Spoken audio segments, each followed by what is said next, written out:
ஜெபம் பண்ணக்கிடவோ. மகா இரக்கமுள்ள ஆண்டவரே, இந்த தருணத்திற்காக, இந்த வேலைக்காக ஆண்டவருக்கு நன்றி செலுத்துகின்றோம். நாங்கள் நிர்மூலமாகாமல் இருப்பது, தேவனுடைய சொத்தை கிருபையாய் இருப்பதற்காக ஆண்டவருக்கு நாங்கள் நன்றி செலுத்துகின்றோம். ஆண்டவரே, எங்களை காத்து கொண்டீரே, இம்மட்டும் எங்களை வழிநடத்தி வருகின்ற உடைய அன்புக்காக, உடைய தயவுக்காக ஆண்டவருக்கு கொடான கொடி ஸ்தோத்திரங்களை நாங்கள் ஏறெடுக்கின்றோம்.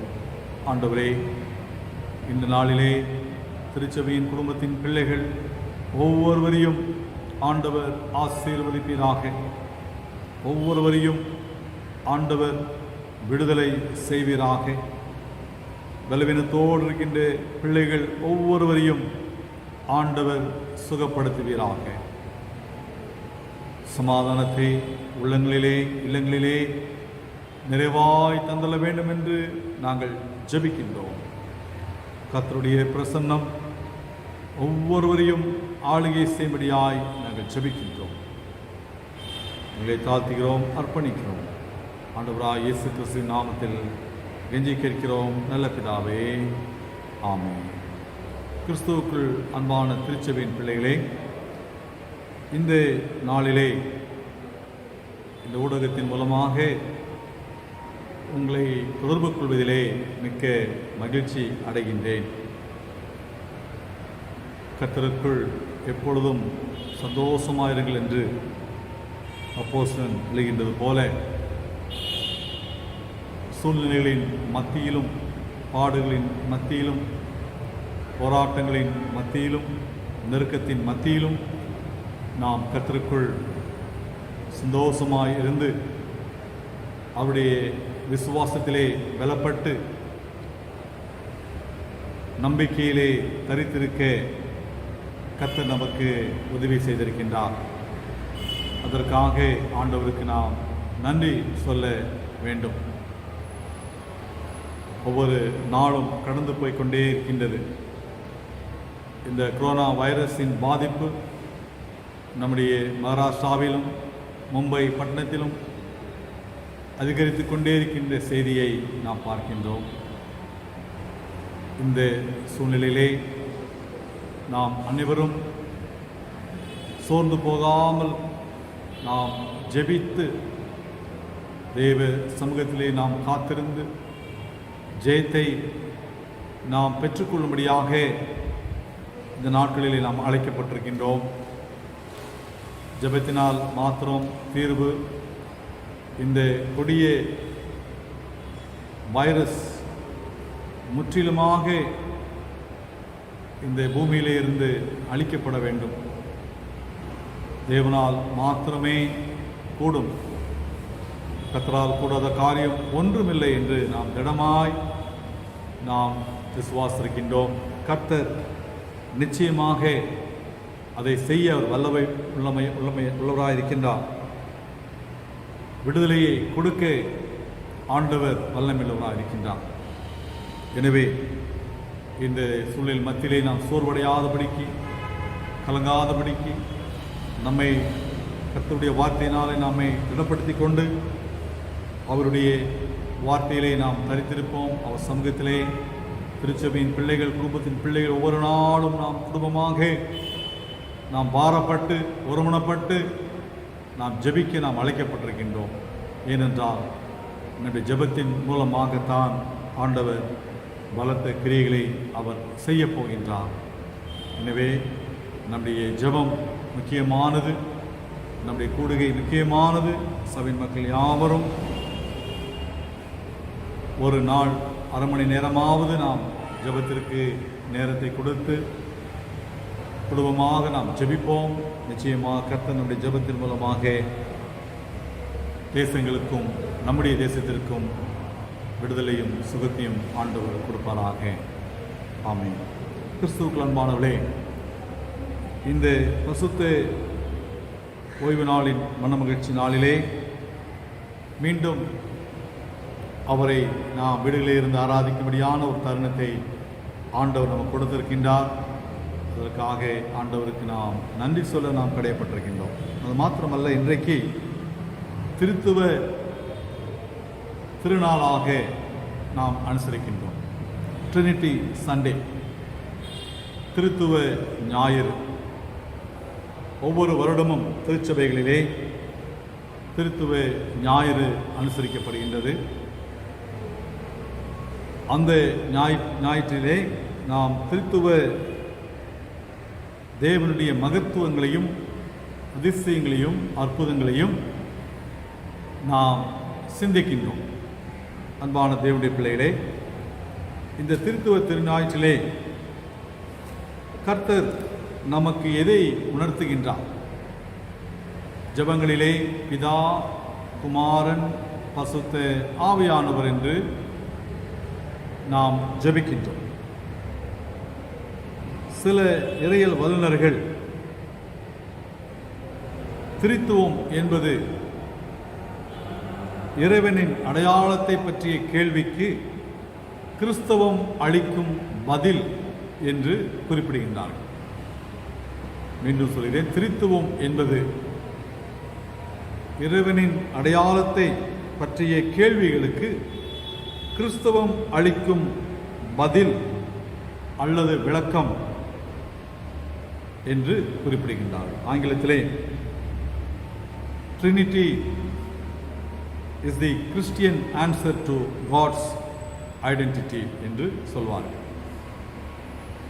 பிதாவாகிய தேவன் சிருஷ்டிகர், குமாரனாகிய இயேசு கிறிஸ்து மீட்பர், தேற்றவளனாகிய பரிசுத்த ஆவி பராமரிப்பவர் என்று மூன்று தனி நபர்களாக சித்தரிக்கப்படுவதும் திரித்துவம் என்னும் கடினமான பாடத்தின் பகுதியாக அது காணப்படுகின்றது. வேதத்திலே நாம் வாசிக்கும் பொழுது 1 யோவான் 5ஆம் அதிகாரம் 7ஆம் வசனத்திலே நாம் பார்க்கின்றோம். மூவர், பிதா, வார்த்தை, பரிசுத்த ஆவி என்று தனித்தனி பெயர்கள் பயன்படுத்தப்பட்டிருந்த போதிலும் திரித்துவம் பற்றிய ஒரே மறைமுக குறிப்பு, இன்டைரக்ட் ரெஃபரன்ஸ் வேதத்திலே இது ஒன்றுதான். நாம் அதை வாசிக்கலாம். 1 யோவான் 5ஆம் அதிகாரம்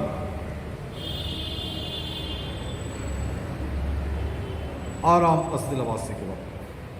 இயேசு கிறிஸ்துவாகிய இவரே ஜலத்தினாலும் இரத்தத்தினாலும் வந்தவர். ஜலத்தினாலே மாத்திரமல்ல, ஜலத்தினாலும் இரத்தத்தினாலும் வந்தவர். ஆவியானவர் சத்தியமாகையால் ஆவியானவரை சாட்சி கொடுக்கின்றார். பரலோகத்திலே சாட்சியிடுகிறவர்கள் மூவர், பிதா, வார்த்தை, பரிசுத்த ஆவி என்பவர்களே. இம்மூவரும் ஒன்றாயிருக்கிறார்கள். பூலோகத்திலே சாட்சி இடுகிறவைகள் 3: ஆவி, ஜலம், இரத்தம் என்பவைகளே. இம்மூன்றும் ஒருமைப்பட்டிருக்கிறது. நாம் மனுஷனுடைய சாட்சியை ஏற்றுக்கொண்டால் அதை பார்க்கிலும் தேவனுடைய சாட்சி அதிகமாக இருக்கிறது. தேவன் தமது குமாரனை குறித்து கொடுத்த சாட்சி இதுவே.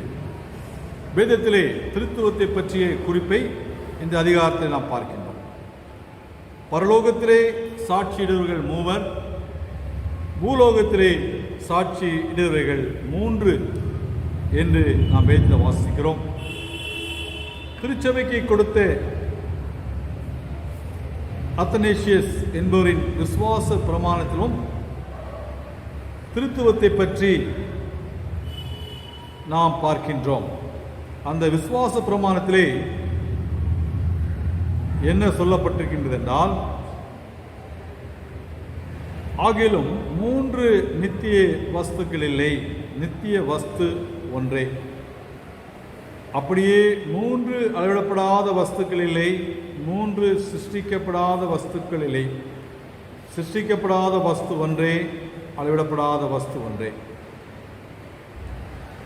அப்படியே பிதா தேவன், குமாரனும் தேவன், பரிசுத்த ஆவியும் தேவன். ஆகிலும் 3 தேவர்களில்லை, தேவன் ஒருவரே.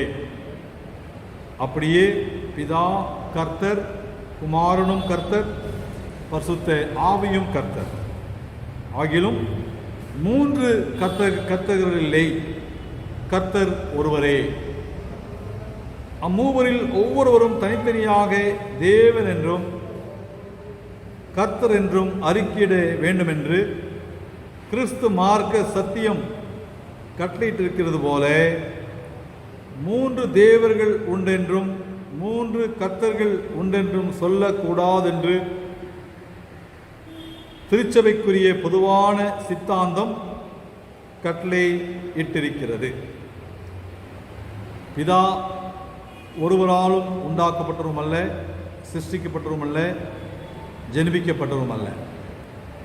குமாரன் பிதாவினாலேயே இருக்கிறவர், உண்டாக்கப்பட்டவரும் அல்ல, சிருஷ்டிக்கப்பட்டவரும் அல்ல, ஜெனிப்பிக்கப்பட்டவரே. பரிசுத்த ஆவி பிதாவினாலும் குமாரனாலும் இருக்கிறவர், உண்டாக்கப்பட்டவரும் அல்ல, சிருஷ்டிக்கப்பட்டவரும் அல்ல, ஜெனிப்பிக்கப்பட்டவரும் அல்ல, புறப்படுகிறவரே. பாருங்கள், 3 விதமான புறப்படுதலை நாம் இங்கு பார்க்கிறோம். ஜெனிப்பித்தலை நாம் பார்க்கின்றோம், புறப்படுகிறவரை நாம் பார்க்கின்றோம்.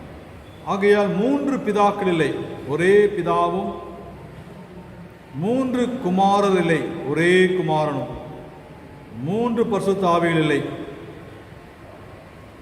ஒரே பரிசுத்த ஆவியும் உண்டு. மூவரும் சம நித்தியரும் சரி சமானருமாம். அருமையான தேவனுடைய பிள்ளைகளே, திருச்சபைக்கு கொடுக்கப்பட்ட பிரமாணம் என்னவென்றால், ஆகையால் மேற் சொல்லியபடி எல்லாவற்றிலும் ஏகத்துவத்தை திரித்துவமாகவும் திரித்துவத்தை ஏகத்துவமாக வணங்க வேண்டும். இதுதான் திருச்சபைக்கு கொடுக்கப்பட்ட ஒரு கட்டளை. ஏகத்துவத்தை திரித்துவமாகவும் திரித்துவத்தை ஏகத்துவமாகவும் வணங்க வேண்டும். ஆனபடியால் ரட்சிப்படைய விரும்புகிறவன் திரித்துவத்தை குறித்து இப்படியே நினைக்க வேண்டும். கிறிஸ்துவுக்குள் அன்பானவர்களே, திரித்துவம் என்பது மனிதனுடைய மூளையினாலே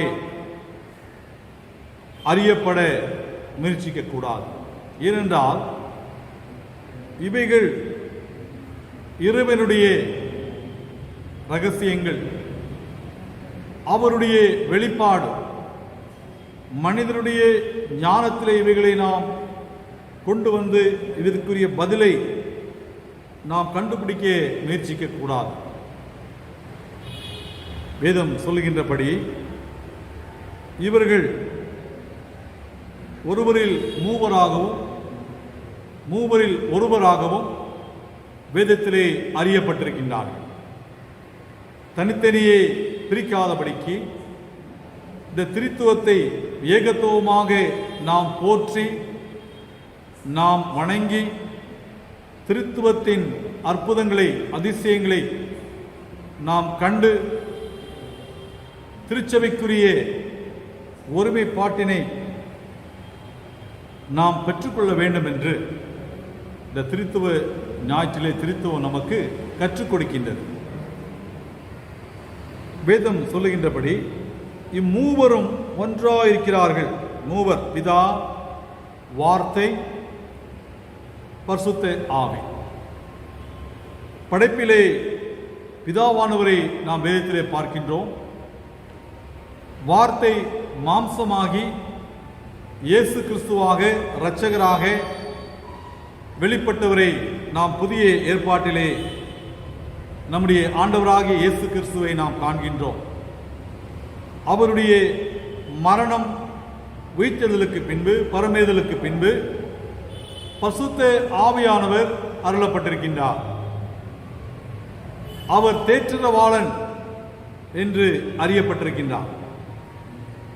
அவர் பரிசுத்த ஆவியானவர், சத்தியமானவர், சகல சத்தியத்திற்குள்ளும் நம்மை நடத்துகின்றவர். அவர் தேற்றரவாளனாக அவர் அருளப்பட்டிருக்கின்றார்.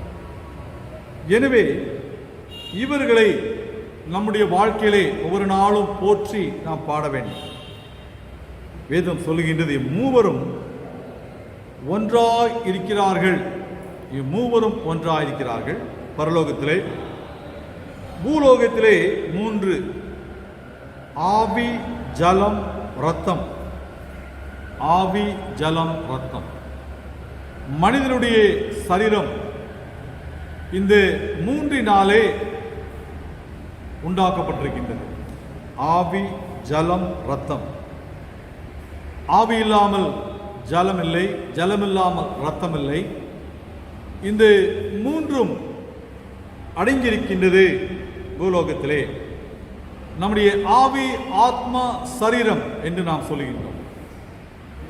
இதை நாம் காண முடியாது, ஆனால் அமைப்பிலே இவைகளால் நாம் உண்டாக்கப்பட்டிருக்கின்றோம், சரீரத்திலே உண்டாக்கப்பட்டிருக்கின்றோம். இந்த 3 ஒருமித்து ஒன்றுக்கொன்று இணைந்து இருக்கும் பொழுதுதான் நமக்கு ஜீவன் அருளப்படுகின்றது. இவைகள் பிரிந்து விட்டால் நமக்குள் ஜீவன் இல்லை, நமக்குள் மரணம். என்றைக்கு இந்த 3 ஒன்றாக இருக்கின்றதோ அந்த நாள் வரைக்கும் மனிதனுடைய வாழ்வு நிலையாய் இருக்கின்றது, உயிர் வாழ்கின்றான். என்றைக்கு இந்த 3 பிரிகின்றதோ மனிதன் ஜீவன் அற்றவனாக மாறி போய்விடுகின்றான்.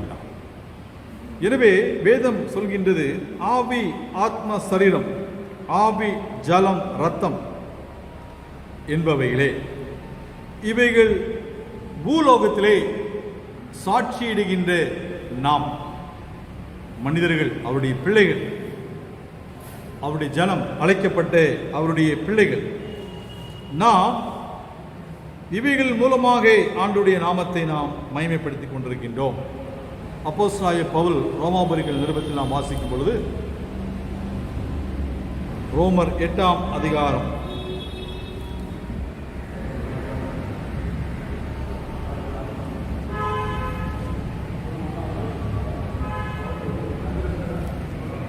11ஆம் வசனத்தில் நாம் வாசிக்கின்றோம்.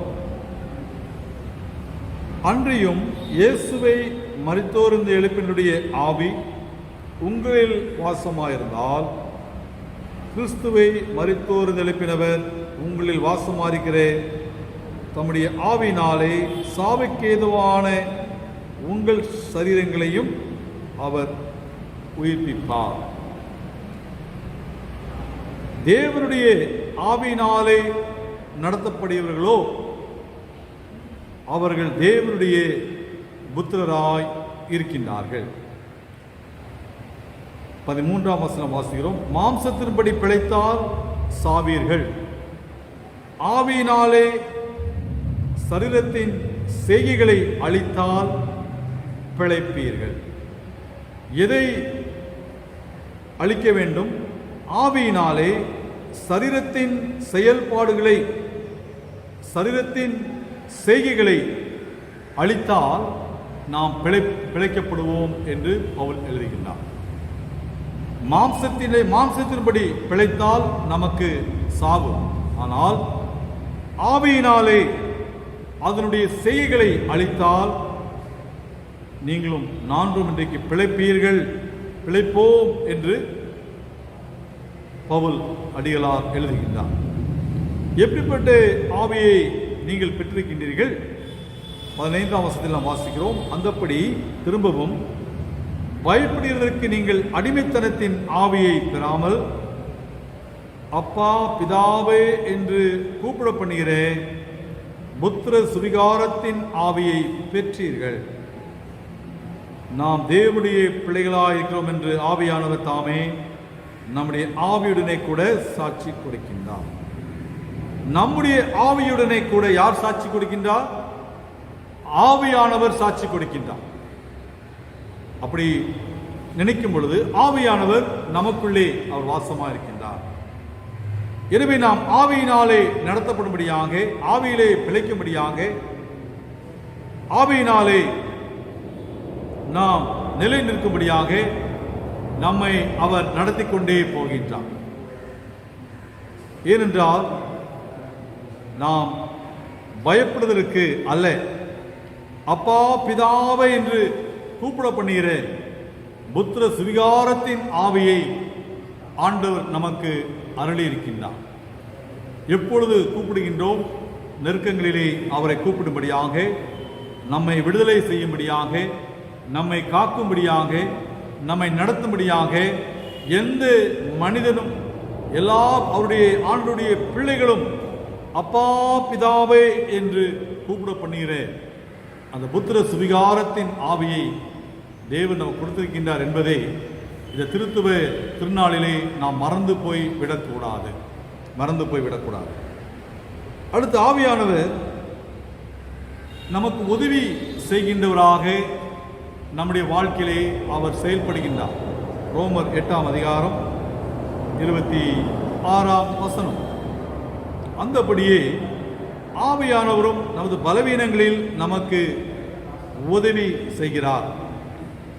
நாம் ஏற்றபடி வேண்டிக் கொள்ள வேண்டியது என்னதென்று அறியாமல் இருக்கிறபடியால் ஆவியானவர் தாமே வாக்கு கடங்காத பெருமூச்சுகளோடு நமக்காக வேண்டுதல் செய்கிறார். பலவீனங்களிலே ஆவியானவர் நமக்கு உதவி செய்கின்றார்.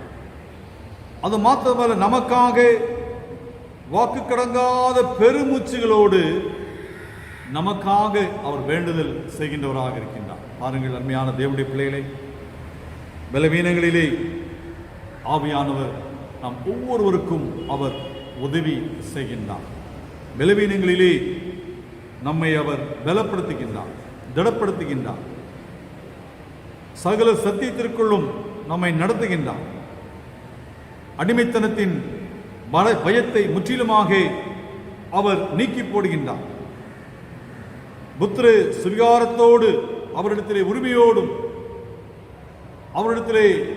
உரிமையோடும் சுதந்திரத்தோடும் நாம் கேட்கும்படியாக அந்த சாக்கியத்தை ஆண்டவர் நமக்குள் கொடுத்திருக்கின்றார் என்பதை இந்த திருத்துவ திருஞாயிறிலே நாம் மறந்து போய்விடக்கூடாது. அவர் நமக்காக அவர் வேண்டுதல் செய்கின்றார். அடுத்ததாக திருத்துவ ஞாயிற்றிலே ஆண்டவர் நமக்கு எதை கற்றுக் கொடுக்கின்றார் என்று நாம் பார்க்கும் பொழுது, பரிசுத்த யோவான் எழுதின சுவிசேஷம் 17ஆம் அதிகாரம் 22ஆம் வசனத்திலே ஆண்டவராக இயேசு கிறிஸ்து வேண்டுதல் செய்கின்றார். என்ன வேண்டுதல்? நாம் ஒன்றாய் இருக்கிறது போல அவர்களும் ஒன்றாய் இருக்கும்படி நீர் எனக்கு தந்த மகிமையை நான் அவர்களுக்கு கொடுத்தேன். ஒருமைப்பாட்டில் அவர்கள் தேறினவர்களாய் இருக்கும்படிக்கும் என்னை நீர் அனுப்பினதையும் நீர் என்னில் அன்பாய் இருக்கிறது போல அவர்களிலும் அன்பாய் இருக்கிறதையும் உலகம் அறியும்படிக்கும் நான் அவர்களிலும் நீர் என்னிலும் இருக்கும்படி வேண்டிக் கொள்கிறேன். ஆண்டவருடைய வேண்டுதல் எப்படி இருந்தது? நாம் ஒன்றாயிருக்கிறது போல பிதாவை நோக்கி ஆண்டவர் வேண்டல் செய்கின்றார். நான் என்று அல்ல, நாம் என்று ஆண்டவர் வேண்டல் செய்கின்றார். பிதா, குமாரன், பரிசுத்த ஆவியானவர் நாம் ஒன்றாயிருக்கிறது போல அவர்களும் ஒன்றாயிருக்க வேண்டும் என்று வேண்டுதல் செய்கின்றார். இன்னொரு விருப்பத்தையும் ஆண்டவர் வெளிப்படுத்துகின்றார். என்ன விருப்பம் என்றால் 24ஆம் வசனம், பிதாவே, உலக தோற்றத்திற்கு முன் நீர் என்னில் அன்பாயிருந்தபடியினால் நீர் எனக்கு தந்த என்னுடைய மகிமையை நீர் எனக்கு தந்தவர்கள் காணும்படியாக நான் எங்கே இருக்கிறேனோ அங்கே அவர்களும் என்னுடனே கூட இருக்க விரும்புகிறேன். பாருங்கள், ஆண்டவர் உடைய வேண்டுதல் பாருங்கள். நான் தனிமையா இருக்க நான் விரும்பவில்லை. நான் எங்கே இருக்கிறேனோ அங்கே அவர்களும் என்னுடனே கூட இருக்க வேண்டும் என்று நான் விரும்புகிறேன். பாருங்கள், ஆண்டவர் எதை விரும்பினார்? அவர்கள் என்னோடு கூட இருக்க வேண்டும். நான் எங்கே இருக்கின்றேனோ அவர்களும் என்னோடு கூட இருக்க வேண்டும். அப்பொழுதுதான் அந்த மகிமை அங்கு விளங்கும். எப்படி நாம் ஒன்றா இருக்கிறது போல அவர்களும் நம்மிலே ஒன்றா இருக்க வேண்டும் என்று ஆண்டவராகிய இயேசு கிறிஸ்து பிதாவை நோக்கி வேண்டு செய்கிறார். ஒருமைப்பாடு. இந்த திருத்துவ ஞாயிறு நமக்கு ஒருமைப்பாட்டின் மகத்துவத்தை நமக்கு கற்றுக் கொடுக்கின்றது. எப்படி பிதா, குமாரன், பரிசுத்த ஆவியானவர் மூவரில் ஒருவரில் மூவராகவும் அவர்கள் வேதத்திலே வெளிப்பட்டார்களோ, அதே போல நம்முடைய கிறிஸ்துவ வாழ்க்கை சார்ந்திருக்கக்கூடிய ஒரு வாழ்க்கை என்பதை நாம் மறந்து போய்விடக்கூடாது. தனிமையாய் மனிதன் வாழ முடியாது. நமக்கு ஒரு ஐக்கியம் வேண்டும். அந்த ஐக்கியத்திலே நாம் நிலைத்திருக்க வேண்டும், ஒருமைப்பாட்டிலே நிலைத்திருக்க வேண்டும்.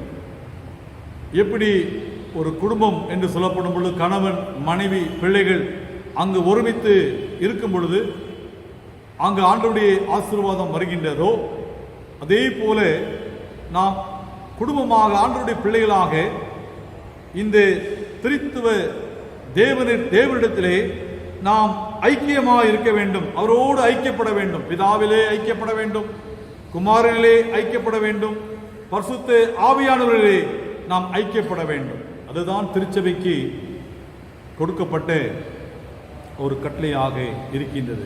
சிலர் தனித்தனியாக பிரித்து பார்ப்பார்கள். பிதாவிற்கு முக்கியத்துவம் கொடுப்பார்கள், சிலர் குமாரனுக்கு முக்கியத்துவம் கொடுப்பார்கள், சிலர் பரிசுத்த ஆவியானவருக்கு முக்கியத்துவம் கொடுப்பார்கள். ஆனால் வேதம் எதை கற்றுக் கொடுக்கின்றது? ஆண்டவராக இயேசு கிறிஸ்து எதை வேண்டினார்? நாம் ஒன்றாய் இருக்கிறது போல ஒருமைப்பாட்டிலே அவர்களும் தேறினவர்களாய் இருக்க வேண்டும் என்று பிதாவை நோக்கி ஆண்டவர் வேண்டிக் கொள்கின்றார். அன்பான தேவனுடைய பிள்ளைகளை, சார்ந்திருக்கக்கூடிய ஒரு வாழ்க்கை கிறிஸ்தவ வாழ்க்கை. அவருடைய அன்பிலே, அவருடைய திருத்துவத்தின் மகத்துவத்திலே ஏகத்துவத்தை திருத்துவமாகவும் திருத்துவத்தை ஏகத்துவமாகவும் நாம் வணங்கி திருத்துவ தேவனிடத்திலே நாம் ஐக்கியம் கொண்டு அவருடைய மகத்துவத்தை நாம் கண்டு கலிகூறும்படியாகவே இந்த ஞாயிறு நமக்கு அழைப்பை கொடுக்கின்றது. அன்பானவர்களே, எனவே நம்முடைய ஐக்கியம் எவ்விதமாக காணப்படுகின்றது? நம்முடைய சார்பு எவ்விதமாய் காணப்படுகின்றது? கிறிஸ்துவமான தேவனுடைய பிள்ளைகளே, இந்த ஞாயிறு நமக்கு ஐக்கியத்தை நமக்கு கற்றுக் கொடுக்கின்றது. சார்ந்திருக்கக்கூடிய ஒரு வாழ்க்கையை நமக்கு கற்றுக் கொடுக்கின்றது. மனிதன் தனிமையாய் வாழ முடியாது. ஒருவர் நாம் சார்ந்திருக்கக்கூடிய ஒரு வாழ்க்கை, விசுவாசிகளோடு நாம் இணைந்திருக்கக்கூடிய ஒரு வாழ்க்கை, விசுவாசிகளோடு நாம் சார்ந்திருக்கக்கூடிய ஒரு வாழ்க்கை, ஒருவர் பாரத்தை ஒருவர் சுமந்து துக்கத்திலும் மகிழ்ச்சியும் நாம் பகிர்ந்து கொண்டு விசுவாசிகள் ஐக்கியத்திலே நாம் கூடி வந்து விசுவாசத்திலே நாம் நிலைத்திருந்து ஒருவர் நாம் பாராட்டி ஒருவர் நாம் ஏற்றுக்கொண்டு இப்படியாக இந்த திருத்துவ ஞாயிற்றிலே இந்த ஐக்கியத்திலே பங்கு பெற வேண்டும் என்று ஆண்டவர் விரும்புகின்றார். நம்முடைய ஐக்கியம், ஒருமைப்பாடு எவ்விதமாக இருக்கின்றது? ஆண்டவருடைய வேண்டுதல் அவ்விதமாக இருந்தது. கிறிஸ்துவுக்குள் அன்பான தேவனுடைய பிள்ளைகளே, இந்த திருத்துவ திருஞாயிறிலே நம்மை ஆண்டவருக்கு என்று நாம் மீண்டும் நம்மை அர்ப்பணிப்போம். ஆண்டவரே, ஒற்றுமையை எங்களுக்கு கற்றுக் கொடுத்தீரே, ஒருமைப்பாட்டை நீங்கள் கற்றுக் கொடுத்தீரே, ஐக்கியத்தை நீங்கள் கற்றுக் கொடுத்தீரே.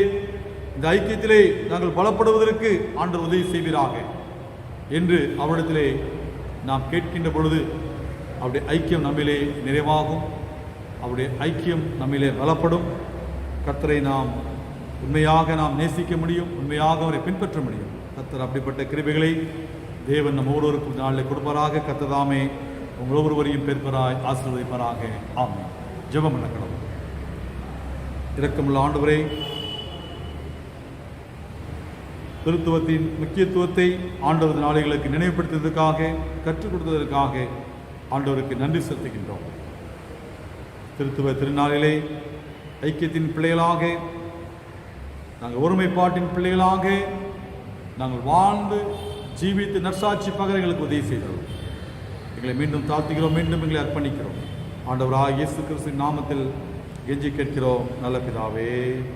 ஆமென்.